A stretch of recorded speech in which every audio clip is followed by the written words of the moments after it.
If you are lucky enough to come to my mom's garden in the summertime, then you might just get a fig right off of her tree. We're going to see what this fig has to do with role modeling in this week's episode of Calendaring Happiness.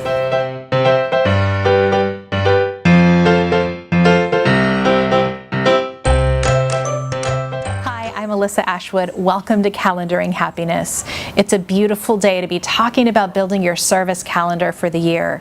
If you haven't picked up your service calendar toolkit, you can get it at calendaringhappiness.com/service to join and get started.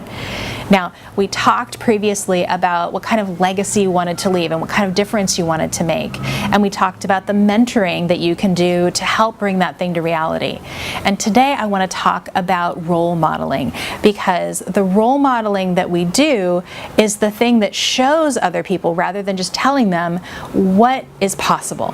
Now, I think a lot of us, when we hear the term role modeling, it feels very global, like you have to be everything perfect about you in order to be a role model. And that couldn't be further from the truth. None of us is perfect, but each of us has something that can be an example to other people. Now, I mentioned this beautiful fig at the beginning, and this fig is a fig my mother grew.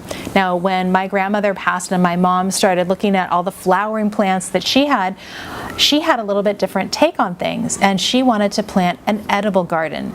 So she had the foresight to plant the fig tree, and for 5 years it did nothing.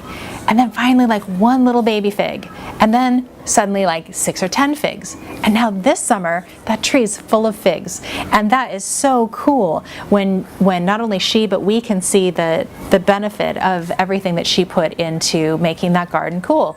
And her grandson only knows that grandma grows food that we eat every day at the table. And that's amazing. That's a great example of role modeling, eating local, eating fresh, how to take care of plants. I mean, all the things that go into role modeling with that specific thing that she does. So think about it for you. What is the thing that you are known for, the thing that you care about a lot, that you could be an example for others? For me, I came into being a role model unexpectedly with my cancer treatment, and in the decision that wearing dresses would be uplifting to me, I was not doing it to be a role model for others. I was doing it purely to get myself through it and connect with my community on something other than just cancer all the time.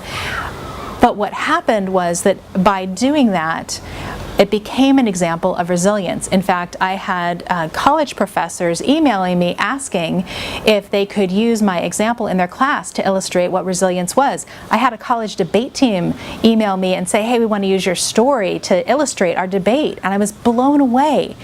And I think that's the thing about role modeling. Most of the time, you're never even going to know who you have impacted in your role modeling. You can think about that in your own life. You probably have teachers or neighbors or people that you just remember for their example of something.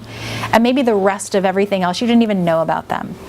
So as you're thinking about what you can be a role model for, maybe look at your to-feel list that we did at the beginning and think about what it is you want to be known for, and then find a way to build that into your calendar. It might become more of a daily practice that you remind yourself of who you are in the world and who you're going to be today, or it might be that you put specific things in your calendar that are going to help you be that role model in certain ways.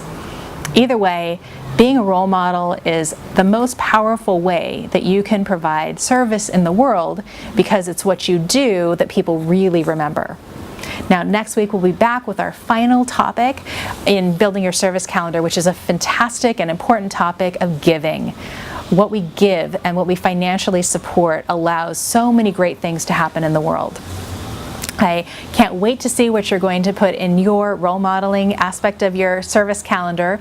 And in the meantime, I wish you a week with lots of calendaring happiness in it.